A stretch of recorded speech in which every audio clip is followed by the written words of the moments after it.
add myself. Hello, everybody. Let's turn our curtain. There we go. Good morning.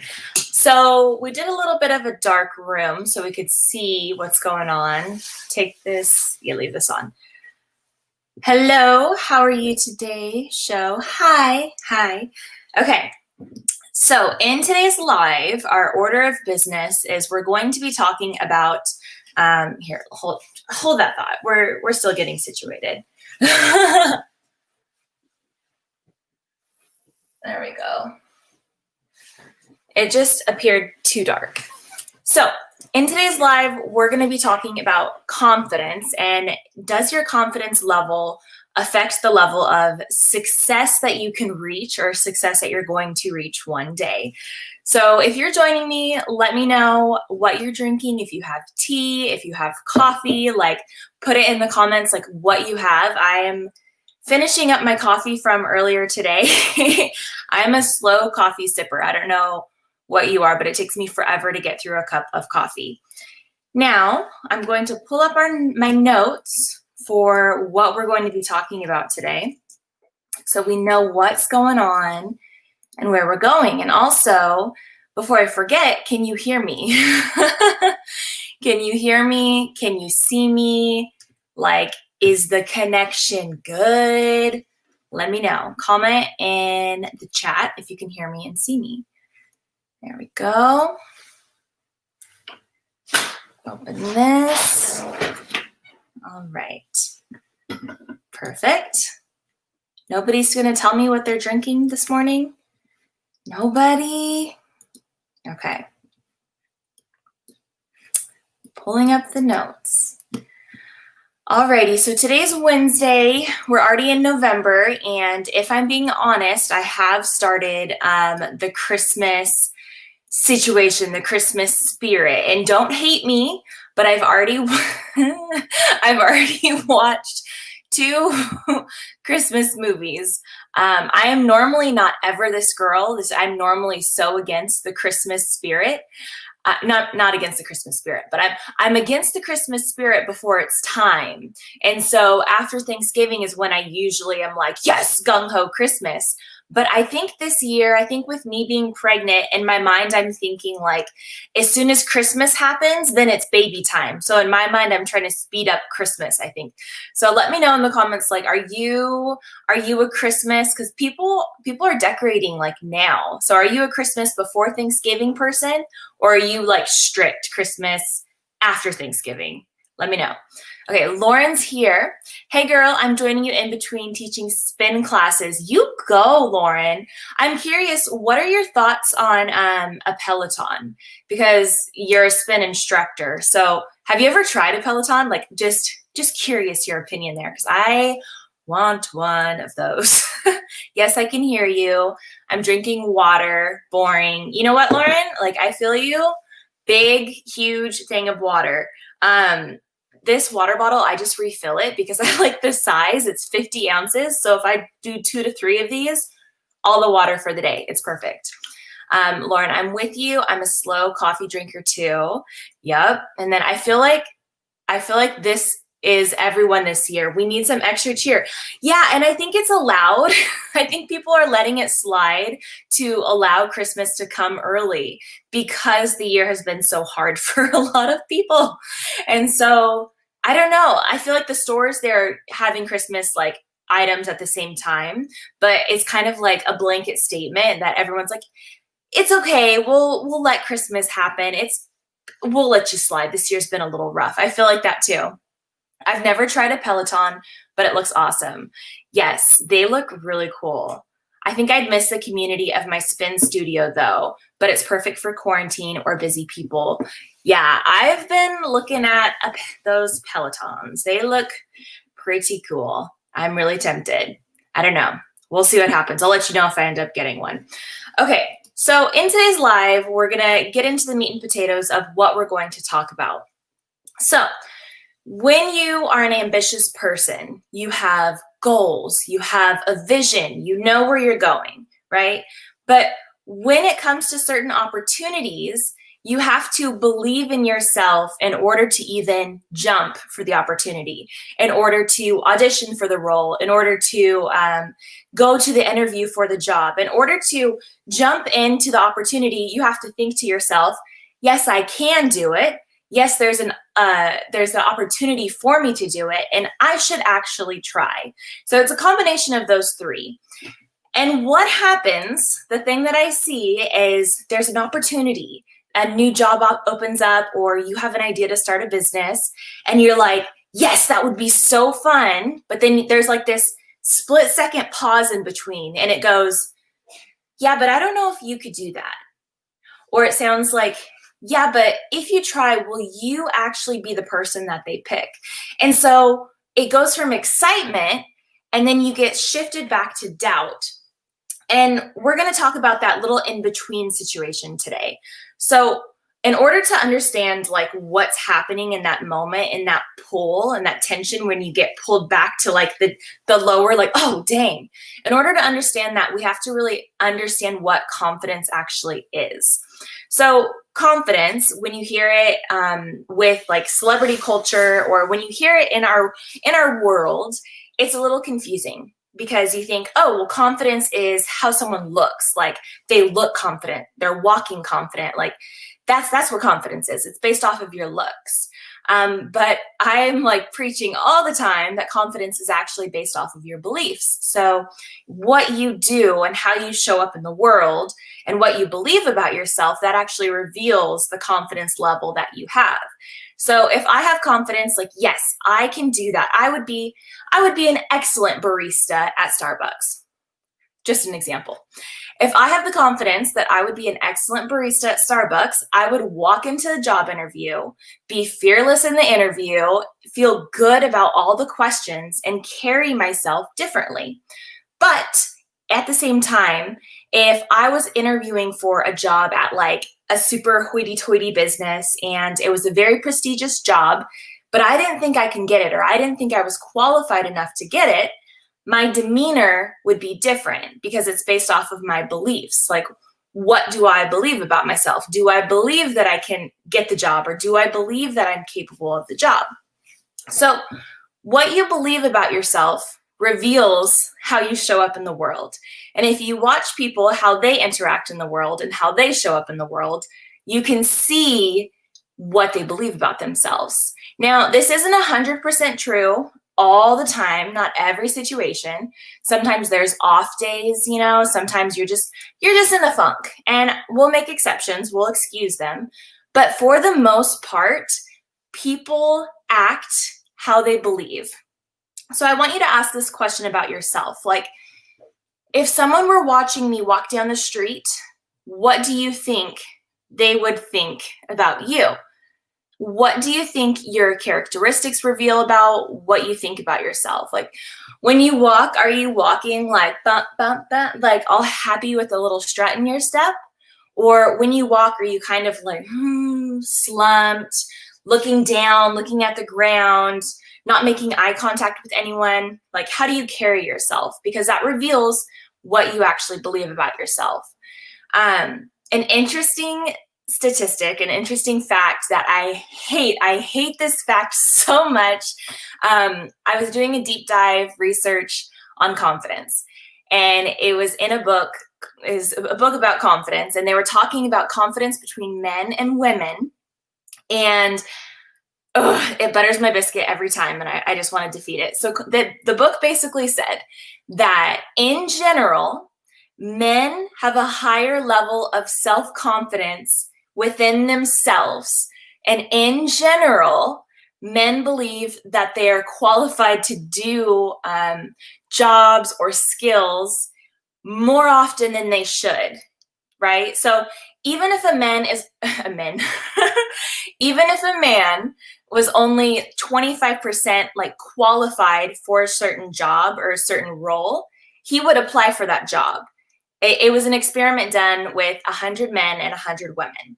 So the men who were only 25% qualified to do that job were like, yeah, sure, I'm only 25% qualified. Like, I'll apply. Like, what the heck? What's the worst that could happen? Okay.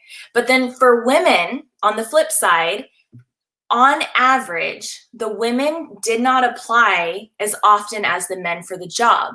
And the women who did apply only applied for the job when they thought they were overqualified for the job. So over 100% qualified, like of the skills listed on the piece of paper.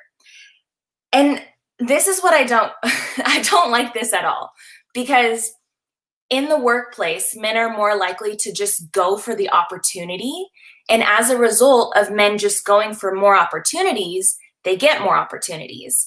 But with women, a lot of times we're overly analytical and overly cautious, and we don't want to do something unless we know we can do something really, really well.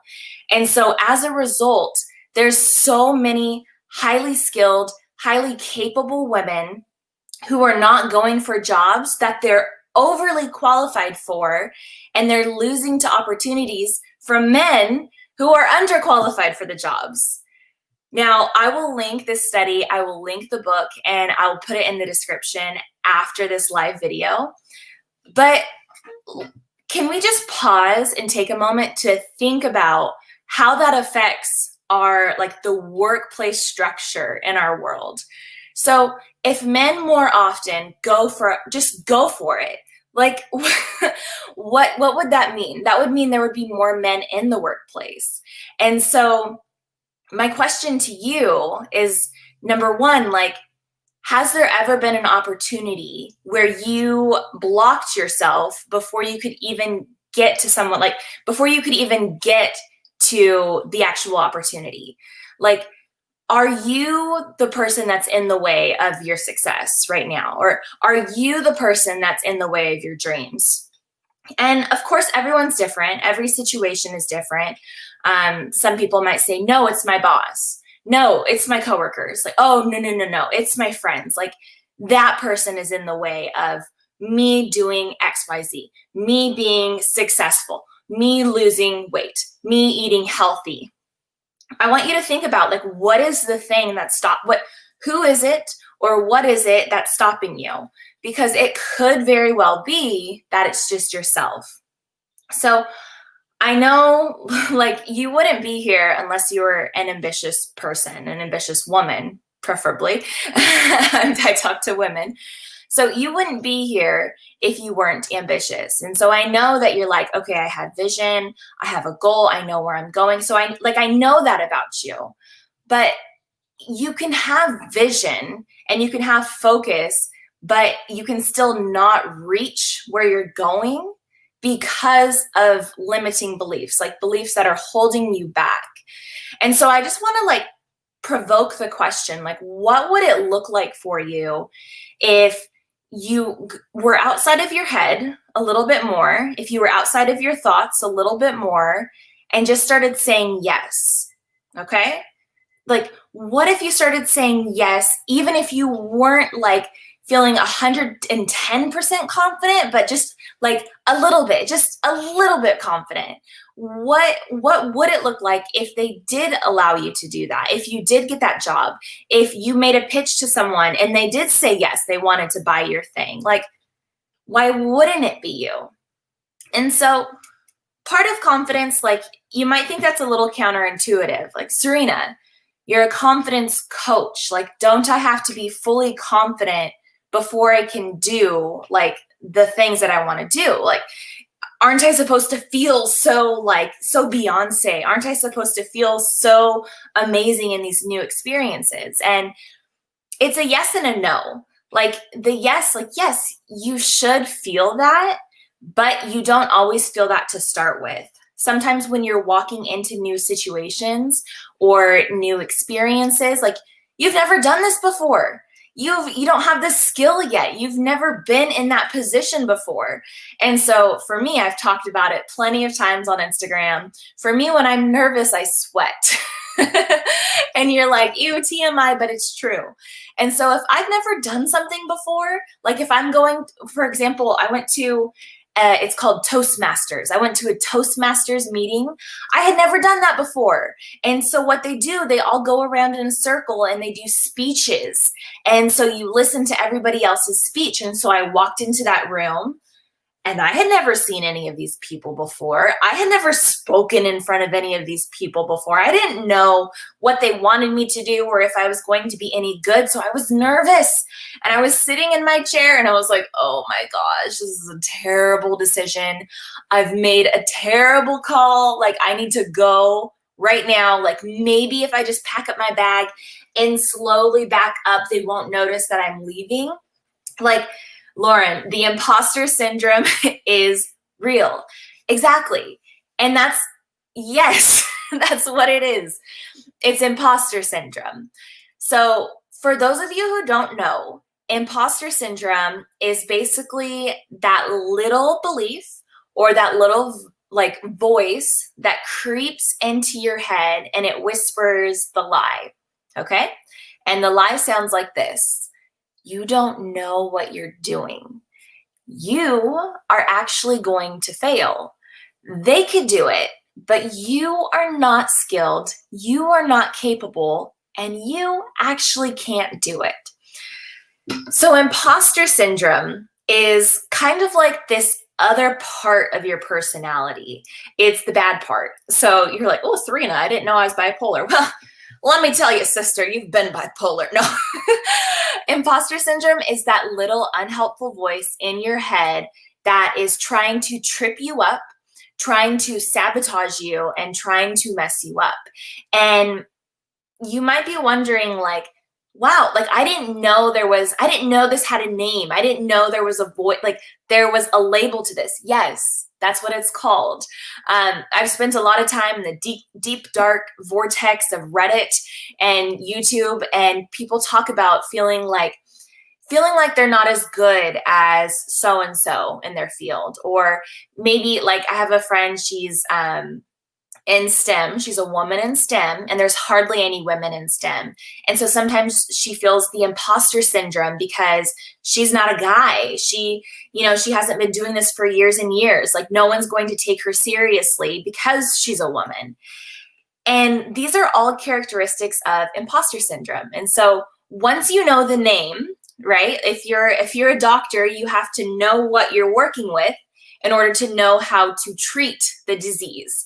So if you're having this problem, if that voice is sounding familiar, if these stories are sounding familiar to you, hello, this is imposter syndrome. And we're going to be talking about like how to treat it and why it's important that we manage the imposter syndrome in your life.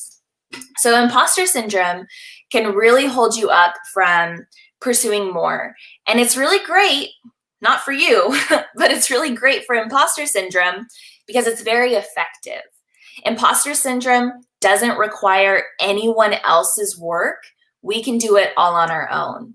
Imposter syndrome does not need a bully to enforce it or to trip you up because we can do it on our own. Imposter syndrome is not a mean boss. It's not a mean girl from high school, and it's not a toxic friend. It is just the voice inside of ourselves. Now, on one hand, that could be really discouraging because it's like, wow, like this whole time, I've basically been going against myself. Like the whole time, I've been in my own way. And on one hand, yes, that is really, really frustrating. On the other hand, it's actually a good thing because if imposter syndrome is just been you going against you or you tripping yourself up, then because we see it now, because we have a name for it, because we're able to call it out and recognize when it's happening, because it's just you against you, now that we see it, we can do something about it. So as a confidence coach, like imposter syndrome is one of the evil gremlins I deal with all the time. Like, so my clients will be talking and they'll be like, yeah, but so-and-so. And it's like, nope, that's imposter syndrome. Or, yeah, but I could never be like, that's imposter syndrome. And so imposter syndrome is an ongoing disease that leaks into our life. But once we learn how to manage it, and once we learn how to like combat it, is when we actually progress in our confidence and progress in the success and the opportunities that we want to reach. Now, side note, there's that quote where it's, our deepest fear is not that we are inadequate, it's that we are more powerful than we would have ever thought imaginable. And I have a story, and it's kind of interesting, and let me know like if you've ever felt this way as well. But a lot of times I think we might be holding ourselves back or staying comfortable or choosing to dim ourselves a little bit because we don't want to shine too brightly. And my question is this, like, if you could live your most vibrant and radiant life, like, wouldn't you do that? If you could wake up every single day and feel excited and feel motivated and just feel like so overwhelmingly grateful, wouldn't you choose that life? I mean, the answer, like, obviously it's like, yeah, Sarena, like, of course I would choose that type of life. Of course I would wake up joyous, and of course I would wake up excited. Like, why wouldn't I do that? That's a dumb question. And like, my question is, like, is it really a dumb question? Because you do have that opportunity. You do have that opportunity every single day to choose the type of life that you want. And what happens is, what's happened to me and what I've seen happen to friends and family and clients is we wake up and then we just kind of like float through life. We're not making any really big or scary or upsetting new decisions. We're not doing any major changes. We're just kind of like sticking to routine. And our brains, they really, really love routine because they want to keep us safe. Our brains are an amazing and beautiful thing. However, our brains were created like a long time ago. They were created for a world that is not like this. So our brains were created to keep us safe. And so what that means is whenever something scary pops up, our brains like flash red and start panicking. That's why I start sweating when I'm nervous, because my brain is telling my body, danger, danger, you're going to die. Because back in the day, like the world we were created for, there was real danger. There were saber-toothed tigers that were going to come and kill us. There were like other tribes that were going to come and attack us. So the brains that we have were made for actual danger that could potentially kill us. But the world that we have now, most of the time, is not going to kill us. The world that we have now, we're really safe in. And so what our triggers, what our dangers are, look a little bit different. So something that could trigger our brain to say danger, would be a job interview. Danger, danger, what if you embarrass yourself? Danger, what if you get failure? Danger, what if you don't get the job? So that is not the same type of danger as a saber-toothed tiger looking at you in the face. But our body doesn't know that, and it feels the same. Okay, I have a pop-up on my computer. One moment. Okay, there we go. It's gone. Sorry. So our brain doesn't know the difference between the saber-toothed tiger being danger and going to kill us, or a job interview going to kill us.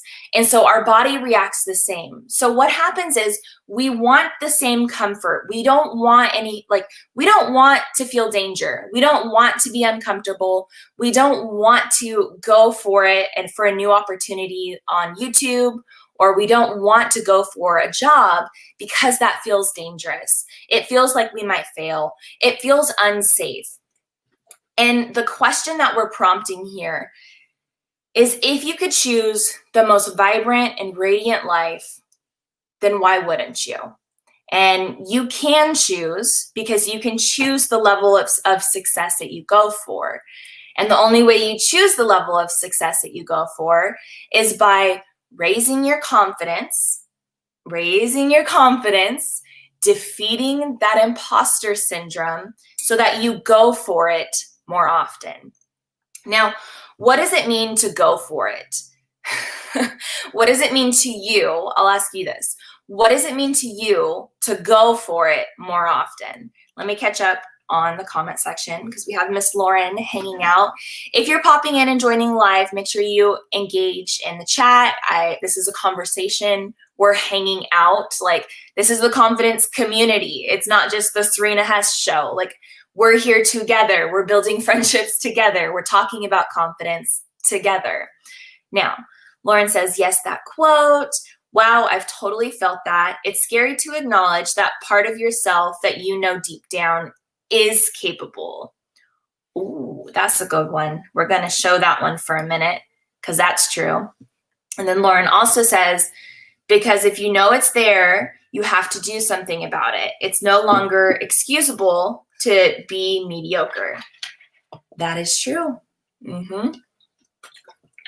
Okay, so let's talk about that. When is it excusable to be mediocre? What does it mean to be mediocre? And what does it look like if you're just choosing a mediocre life? Okay, interesting. So for me, to be mediocre would probably be to wake up every day and feel uninspired. So maybe wake up, roll over, go on my phone first thing. Wake up, scroll Instagram, and just kind of consume everyone else's content. And one of the things that I've been working through, one of the things I've been thinking about this year is like, what does it say about us when the first thing we do is consume other people's content? What does that say? To me, that feels like I'm saying, wow, I think what they're doing is more interesting than what I could be doing with my time. And don't get me wrong, like, of course I still do it. I think I did it this morning, you know, wake up, roll over, Instagram, Facebook, whatever. But what is that action actually saying? It's saying for 10 minutes, for 20 minutes, whatever, I want to direct my very first attention of the day, my very first few thoughts, and I want to check in and see. What's that? Sophia. Okay, be right there. I want to check in and see what so-and-so is doing. And so I really want you to be intentional with your first few minutes of your day so you can have focus and you know what you're doing and where you're going. Now, we're definitely going to have to pick up this conversation more. I'm going to go live again next week, and we're going to be talking about like part 2. Like, how can we look at imposter syndrome and how can we defeat imposter syndrome? Politude says, when you don't feel that you're showing your full self, will make others appreciate it. When you don't feel that showing your full self will make others appreciate it. Yeah, it's scary to show your full self. It is. Mediocre is allowing yourself not to live up to your fullest potential. It's making excuses. Oh, she's saying what mediocre is.